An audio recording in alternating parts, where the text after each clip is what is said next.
Hello, Dr. Chetna. It is my pleasure to talk to you, and I would like to introduce you to our audience, Dr. Chetna Shukla from India. And first time I met you through your book, and it was a book about Rosaceae. And I'm so happy that after that we started to communicate and to collaborate. And when we arranged this symposium, Heart and Homeopathy, for me was very sure that I want to contact you and to invite you to this symposium. So thank you very much for that you will be there as a lecturer. And please tell us a little bit about Rosaceae and how you see the importance of this family nowadays. Thank you, Roman, and shalom and namaste. For the 30th symposium, I plan to talk on the Rosaceae family for the cardiovascular health.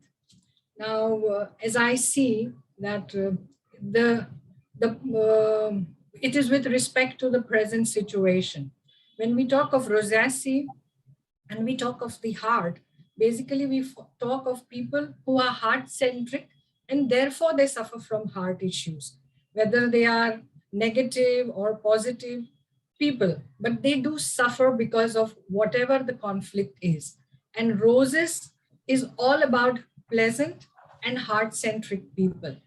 So basically Rosaceae, I feel, applies to people who don't suffer directly from the impact of the virus.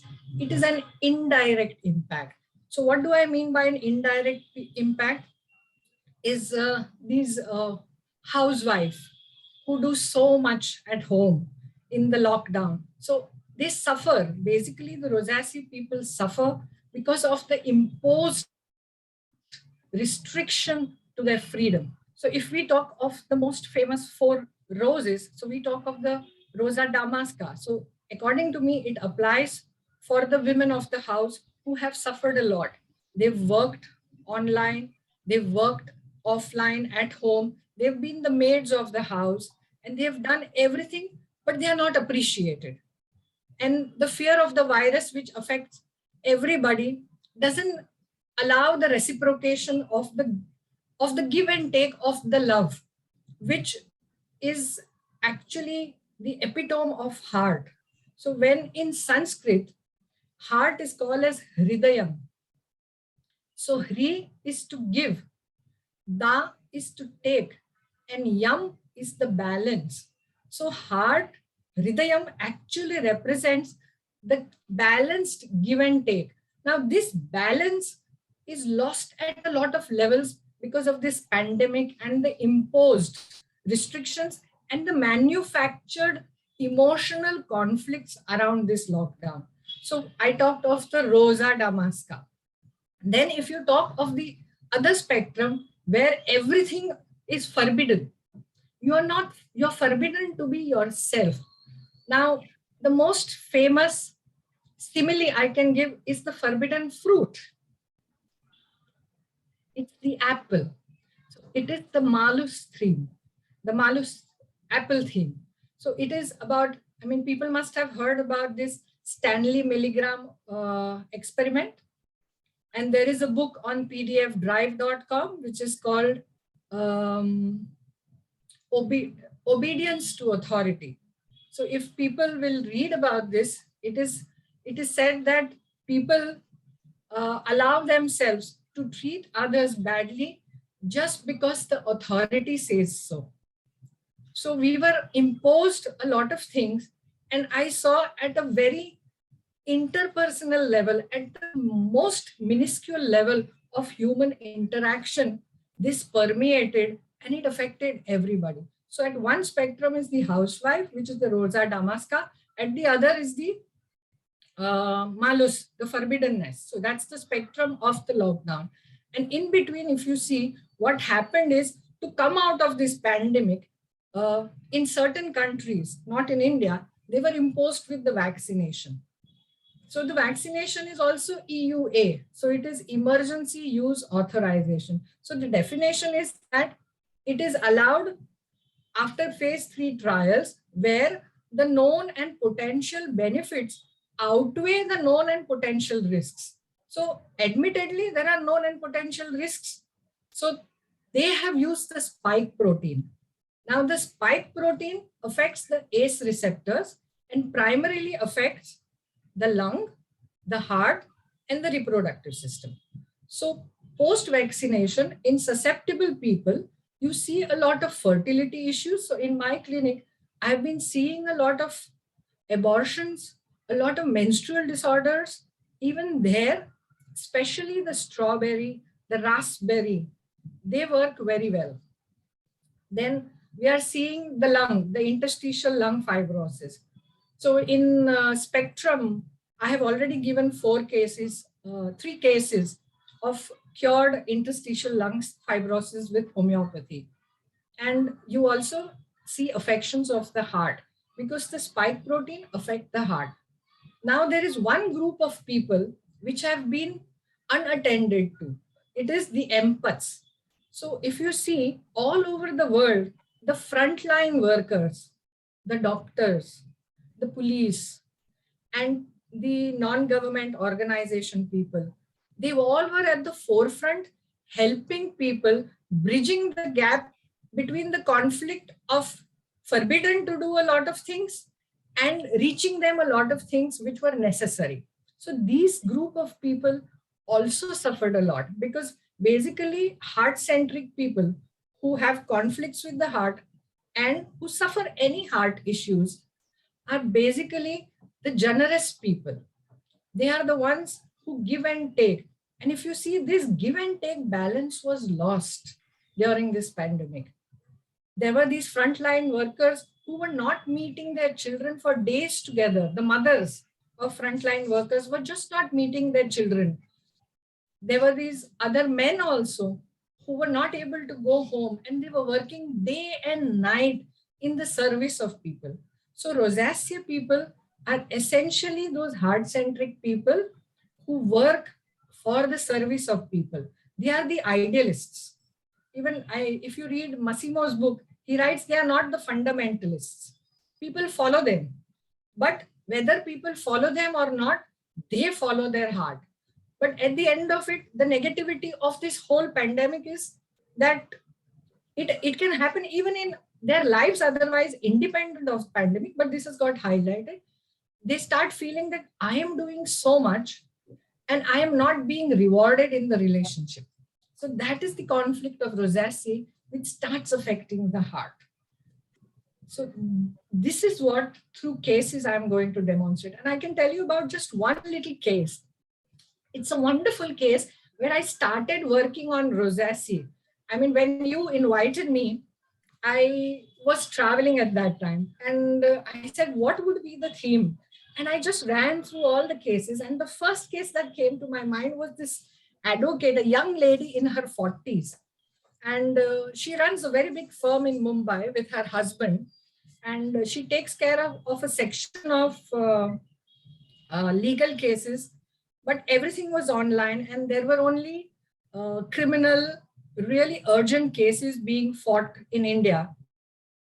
And they were also done virtually because courts were closed, everything was closed. So she came with high blood pressure to me, with a high CRP and a homocysteine indicating that she is a high risk in future for a heart disease. Because I always believe that allopathy is a science is disease oriented, whereas homeopathy is health oriented in health as well as in disease. Because allopathy looks out for only sickness, sickness, sickness. So if you have sickness, they have something to offer. But if you feel that I am going to fall sick, they have nothing to offer. So homeopathy has its best in such cases. So when she was describing herself, she said she enjoyed being at home in the lockdown as courts were all operating virtually and only urgent cases were being attended to. She enjoyed cooking new recipes and managing her house as her house help did not go to the village. It seemed she was enjoying staying at home, cooking new foods, being appreciated by friends on Instagram and Facebook. She said, my friends are really appreciative. My mother is also very appreciative. They say I'm better than any chef of a five-star hotel. I'm an advocate talking of cooking and making new recipes, posting them on the Instagram and Facebook, and loved being appreciated about it. So, and she also restarted her painting and poetry and started posting that online.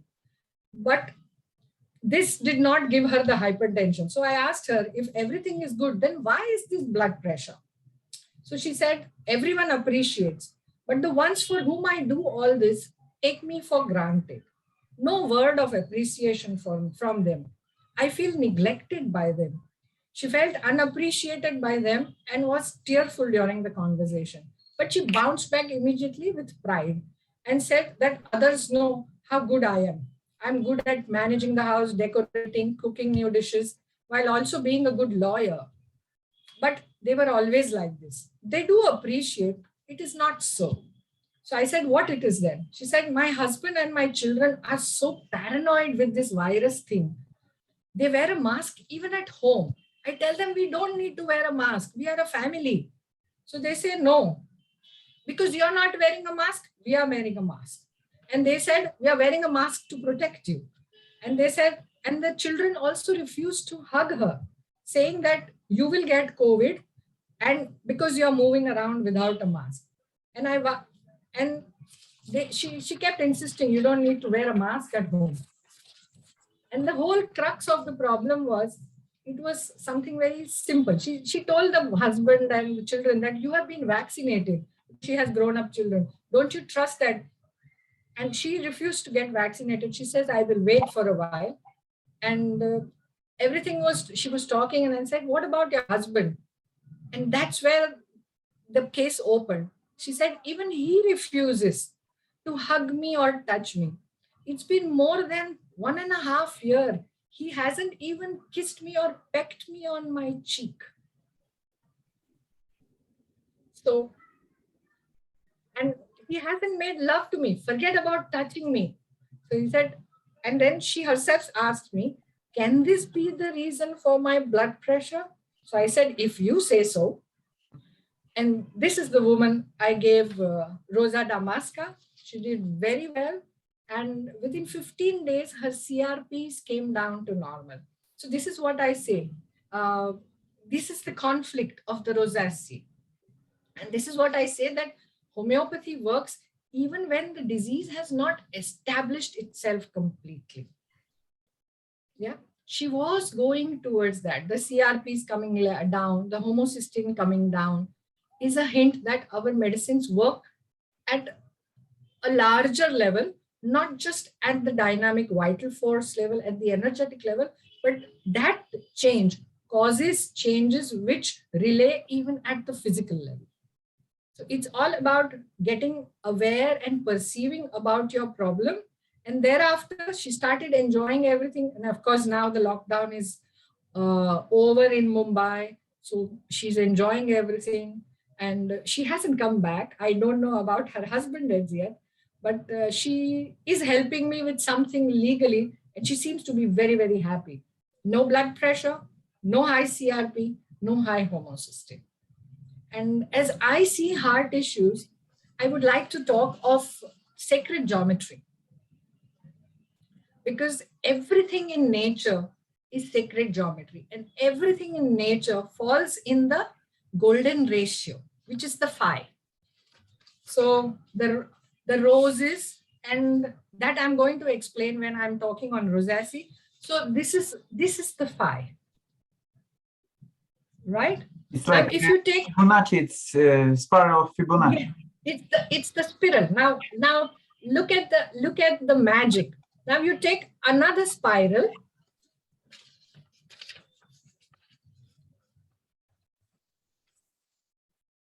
Now I just open it.